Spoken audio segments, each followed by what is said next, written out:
Сейчас у многих сердце вздрогнет, потому что я произнесу очень вкусное слово. Очень-очень многие люди, очень многие народы любят баурсак.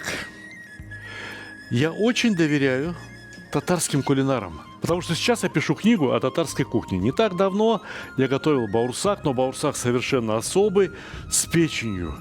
Очень многие сказали, что они такого даже в жизни никогда не видели. А обычно готовят простой, который готовится очень просто. И я попросил рецепт простого баурсака у женщины, которая уже принимала участие в наших съемках. И, надо сказать, готовит она просто отлично, очень вкусно. Значит, по ее рецепту надо взять 4 яйца, надо взять пол-литра молока, 1 стакан сахара, ну, можно сказать, 250 грамм, да? До 1 килограмма муки, еще дрожжи, еще, разумеется, соль и прямо в тесто немного растительного масла. Но у меня есть несколько идей, как улучшить это проверенное веками тесто. Проверим, посмотрим, получится ли лучше. Итак, я сейчас отделяю белки от желтков. У меня здесь 8 яиц, это сразу на 2 порции теста. Проверим. Иногда про баурсак говорят, что это пирожки ни с чем. То есть, ну вот с воздухом, понимаете? Да, на самом деле, чем больше надулся баурсак, тем он, как получается, вкуснее, интереснее. И если я взобью яичный белок, то воздуха внутри баурсака наберется гораздо больше.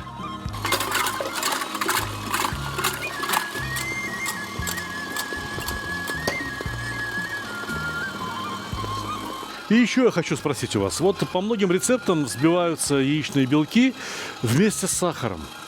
Давайте попробуем. Я сейчас просто досыплю сюда сахар и посмотрим, каким получится тесто. Ну вот, полюбуйтесь, белки получаются более вязкими. Значит, они более надежно удержат в себе пузырьки воздуха, которые в них уже попали. Думаю, что достаточно.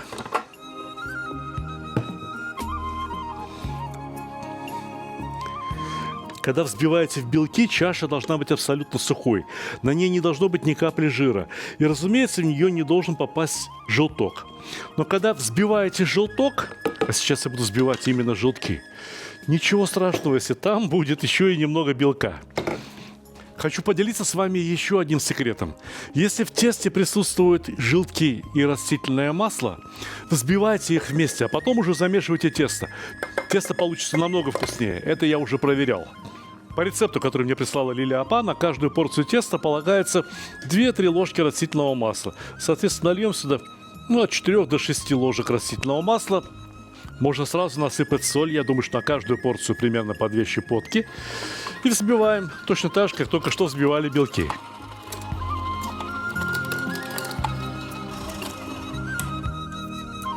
Растерлись до однородности, этого вполне достаточно.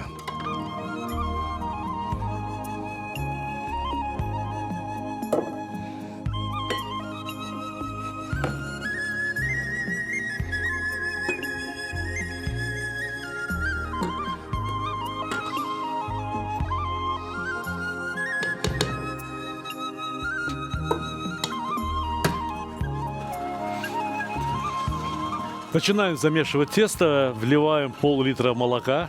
Молоко, разумеется, должно быть теплым, подогретым, но так, чтобы вот примерно как температура тела, градусов 35-40. И 1 пачку дрожжей.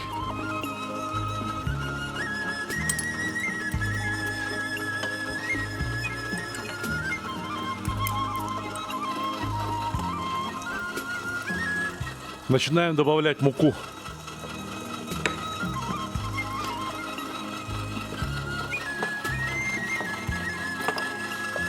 Да как раз примерно кило муки и уйдет.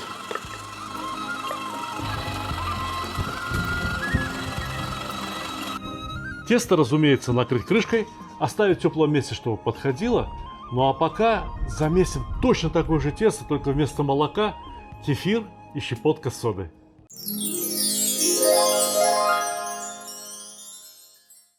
Книга-видеобук составлена по лучшим рецептам моего канала на YouTube. Все мои книги напечатаны с наивысшим качеством. Иллюстрации очень хорошие. А эта книга может стать пособием для создания семейного меню. Здесь рассказано именно о тех блюдах, заготовках, вареньях, десертах, которые не сходят с нашего стола круглый год. Для блюд марокканской кухни понадобятся те же самые продукты и специи, что есть и у нас. Но блюда и вкусы очень необычные, абсолютно новые. И про шашлык я могу рассказать столько нового, столько необычного, что вы будете удивлены.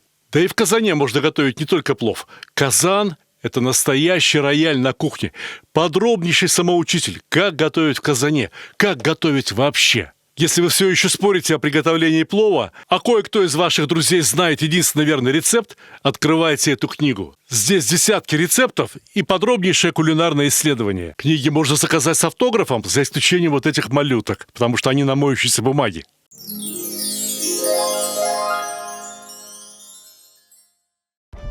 Тесто подошло просто отлично. Полюбуйтесь. Полная миска вышло тесто. Отрезаю небольшой кусок теста.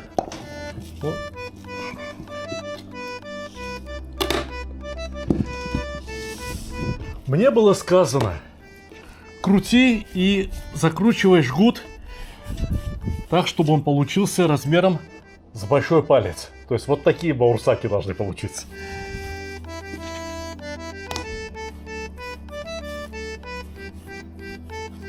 Ну, почти что как на лагман, такие же движения. И начинаем нарезать. Поворот на 90 градусов. И следующий разрез. Размером чуть больше конфеты подушечки из нашего счастливого детства. Помните такие, да? Поворот, разрез. Поворот, разрез. Поворот, разрез. Некоторые говорят, что кусочком теста стоило бы постоять на столе и подойти. А вот эти первые, что нарезал, они уже подошли. Так что буду опускать. Обратите внимание, что масла у меня в казане порядком, 1,5 литра. Поэтому я могу опускать сразу одновременно много баурсаков. Они должны плавать в масле. Обязательно. Если они будут лежать одной стороной на горячей сковородке, то в этом месте и почернеет. Температура масла в этом казане у меня в среднем 200 градусов. Постоянно помешиваем шумовочкой, вдыхаем аромат этого сдобного теста, жареного в хорошем масле. И наслаждаемся. Наслаждаемся простыми радостями, которые дарит нам народная кухня. Вот и второе тесто. Посмотрим, каким оно у нас получилось. Точно так же раскатываем тесто в длинный жгут.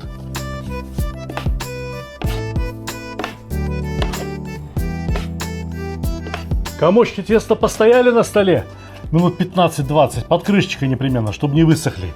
И очень увеличились в объеме. Жарим, посмотрим, какими они получатся. Видали? Размером с небольшой пирожок. Как говорят, пирожок с воздухом. Но зато с каким воздухом? Это же не просто воздух, это аромат. Понимаете, количество теста, что в этих одинаковое. Просто этим дали полежать на столе, подойти, и вот, пожалуйста, результат. Это чуть крупнее перепелиного яйца, а это почти что куриное. Раньше баурсак пропитывали медом. Так и до сих пор делают в некоторых странах, например, в Турции. Но некоторые предпочитают взять и присыпать сахарной пудрой. Говорят, получается не хуже. Сейчас сахарная пудра пропитается парами и растает, и баурсак станет еще слаще. Ну а с медом это для себя, для любимых.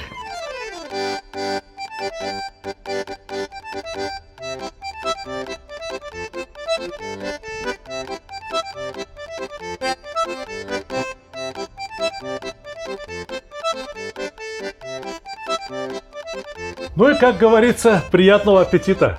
Ашларыгыз там леболсын.